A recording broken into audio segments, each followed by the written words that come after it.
আসসালামু আলাইকুম। আমি ড্যাফোডিল জাপান আইটি থেকে মৌসুমী বলছি। আজকে আমার সঙ্গে এমন দুইজন আছেন আমাদের ছাত্র, যাদের বিষয়টা একটু বিশেষভাবে না বললেই না। কেননা ওনারা হচ্ছেন আমাদের এখানে প্রথমবার একবার আবেদন করেছিলেন জাপানে ভিসার জন্য, কিন্তু আনফরচুনেটলি ওনাদের ভিসাটা সাকসেসফুল হননি। কিন্তু দ্বিতীয়বার আবেদন করে ওনারা সফলতা অর্জন করেছেন।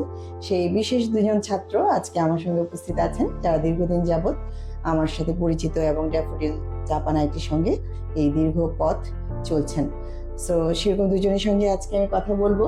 তো প্রথমে একটু আপনাকে বলছি, আমাদের সঙ্গে যিনি আছেন রাকিব সান, আপনি যদি একটু নিজের সম্পর্কে বলতেন। আসসালামু আলাইকুম, আমি রাকিবুল ইসলাম। আমার ডিস্ট্রিক্ট হচ্ছে পাবনাতে। আমি ড্যাফোডিল জাপান আইটি থেকে N4 পাস করেছি। ধন্যবাদ রাকিব সান। আনিস সান যদি একটু নিজের পরিচয়। আসসালামু আলাইকুম, আমার নাম এমডি আনিসুজ্জামান। আমি কিশোরগঞ্জ থেকে এসেছি। আমি ড্যাফোডিল জাপান আইটি থেকে N4 ল্যাঙ্গুয়েজ কমপ্লিট করেছি, বাট এক্সাম দেইনি এখনো। ধন্যবাদ। সো আমি একটু প্রথমেই রাকিব স্যারের কাছে যাচ্ছি, যে এই যে জাপানে যাওয়ার একটা বিষয় পরিকল্পনা কবে থেকে আসলে আপনার মাথায় কাজ করে এবং কিভাবে এই চিন্তাটা আসে? আমার ঢাকা আসা হয় আসলে জাপানিজ ভাষা নিয়ে না। আমি প্রথমত আসি আইএলটিএস করার জন্য। তো ওখান থেকে আমি ইংরেজিতে অনেক ভালো ছিলাম না। তো আমার রিলেটিভস এর মাধ্যমে জানলাম যে জাপানিজ ভাষা নামে একটা কোর্স আছে, এবং এই কোর্স শেষে অল্প সময়ে জাপানে যাওয়া যায়, এবং তার মাধ্যমে আমি ড্যাফোডিল জাপান আইটিতে ভর্তি হই। ধন্যবাদ রাকিব স্যার, খুবই সুন্দর একটা তথ্য পেলাম যে জাপান যাবেন ঠিক এই পরিকল্পনা থেকে নয়, ভিন্ন পরিকল্পনা থেকে জাপানে যাওয়ার বিষয়টা জেনে আপনি এটাতে অনুপ্রাণিত হয়েছেন। একই প্রশ্ন আনিস স্যারের কাছে। ম্যাম, আমি বাহিরে যাওয়ার জন্য এইচএসসি পাস করার পর বাহিরে যাওয়ার জন্য একটা প্ল্যান করি। পরে আমার ফ্রেন্ডের সাথে পরামর্শ করে জাপানিজ ভাষা সম্পর্কে অনেক কিছু জ্ঞান অর্জন করি। তারপর ড্যাফোডিল জাপান আইটিতে ভর্তি হয়ে এখন ইনশাল্লাহ যাওয়ার বিষয় পেয়েছি আর কি। ধন্যবাদ। ম্যাক্সিমাম ক্ষেত্রেই আমরা যে জিনিসটা দেখি যে একবার একটা কাজ করতে যে কেউ বিফল হলে হাল ছেড়ে দেয়। সেক্ষেত্রে আসলে আপনাদের পেছনে কি অনুপ্রেরণা ছিল যে না, হাল ছেড়ে না দিয়ে আবারও এটা চেষ্টা করেছেন এবং সফল হয়েছেন? সেই বিষয়টা যদি একটু আমাদের মাঝে শেয়ার করতেন, তাহলে অনেকেই হয়তো উপকৃত হতো বিষয়টা। যে স্বপ্ন নিয়ে আমরা বড় হই, যে আমি বড় হয়ে এটা হব, তো আমি বলি যে আমার এমন অনুপ্রেরণা ছিল যে আমি জাপানের জন্য আসছি, আমি যে কোনো মূল্যে জাপানে যেতে চাই। তো এই যে এই অনুপ্রেরণাটা, যে কোনো মূল্যে জাপানে যেতে চাই, তারপর আসলে নিজেকে কিভাবে তৈরি করেছেন? প্রথমে আমি N5 কোর্স করে আমি অ্যাপ্লাই করি।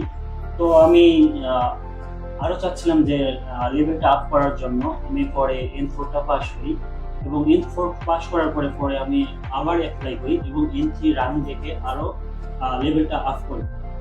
তো প্রথমবার কেউ বিফল হলেও যদি দ্বিতীয়বার আবার জাপান যাওয়ার জন্য প্রস্তুতি নেয়, সেক্ষেত্রে আপনার কাছ থেকে যে তথ্যটি আমরা পেলাম যে জাপানিজ ল্যাঙ্গুয়েজের লেভেলটা যত বেশি আপ করা যাবে ততই সম্ভাবনা অনেক বেশি বেড়ে যাবে। তো সেক্ষেত্রে আনিস খান, যদি আপনার এই মোটিভেশনের পেছনে কি বিষয়টা ছিল সেটা যদি একটু বলতেন আমাদেরকে। বাট প্রথমবার তো রিজেক্ট খাওয়ার পর পরবর্তীতে একটু ডিপ্রেশনে চলে যায়।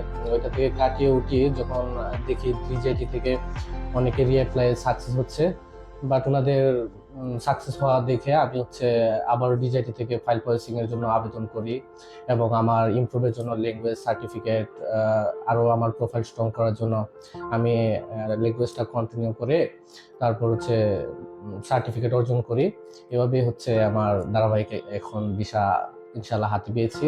জাপানের কোন সিটিতে আপনি যাচ্ছেন? জি, আমি নাগোয়াতে যাচ্ছি। তো নাগোয়া আমার ফিউচার ড্রিম ছিল কি অটোমোবাইল নিয়ে পড়া।